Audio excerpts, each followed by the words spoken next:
see on your screen, this is some playback from earlier of them getting into those Teslas, about to make that drive down to the pad.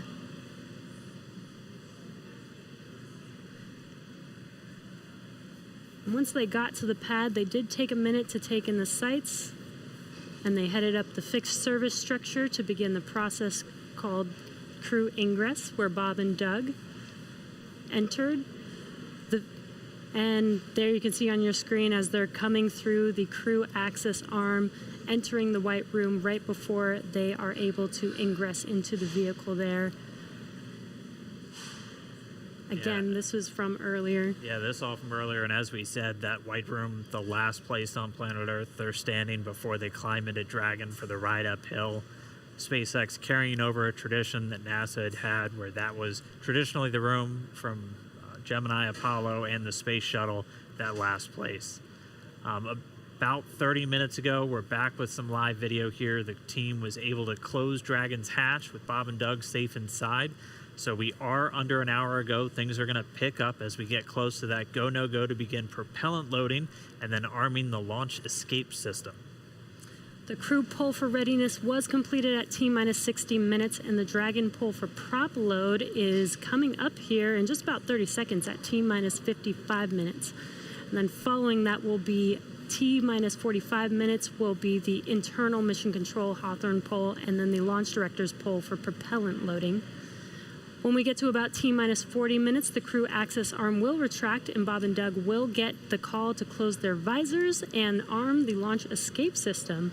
This is the automated system in place that can fire the 8 Super Draco thrusters on Dragon to quickly separate the crew from the rocket, either on the pad or during the flight on the ride uphill. And then once we reach T-minus 35 minutes, propellant loading for the Falcon 9 will begin. We got there on Wednesday. We got all the way down to about 17 minutes before launch before we had to cancel because of weather. But we're optimistic right now. Conditions have been improving, and so we're looking to press ahead once again into loading fuel onto that Falcon 9 rocket. Throughout the countdown, we've been getting some incredible views of the astronauts inside Dragon, just making all of their final preparations, some close-up views of their suits and on the displays as they just are strapped in and ready for launch. The teams often describe the suits as an extension of that Dragon spacecraft. You can always think of it as a mini spacecraft inside of a spacecraft. It's got all of the life support, everything that they need, just like the capsule itself. Countdown 1, technical pull is complete. No constraints to proceed into launch escape system arming and propellant load. And there's that call out that the crew is ready. They are ready to load prop onto Dragon. So we are pushing forward towards T0. And while those suits do look great, they are also engineered to connect directly into Dragon's seats to provide communications, cooling, and the ability to pressurize if necessary. All right, well, we did get the call out that the technical teams on the ground are ready for launch escape arming and propellant loading. Again, things starting to pick up, things really starting to feel real. Let's jump down real quick to the team at Kennedy, see if you guys are just as excited. I can't sit still right now. It's starting to feel real. Yeah, it's hard to sit still in here, right, Leland? That rocket fuel going through my veins still. I know. It's so awesome when we see them sitting there in their suits. We're less than an hour away now. So far, things look like we might make it. We might make it.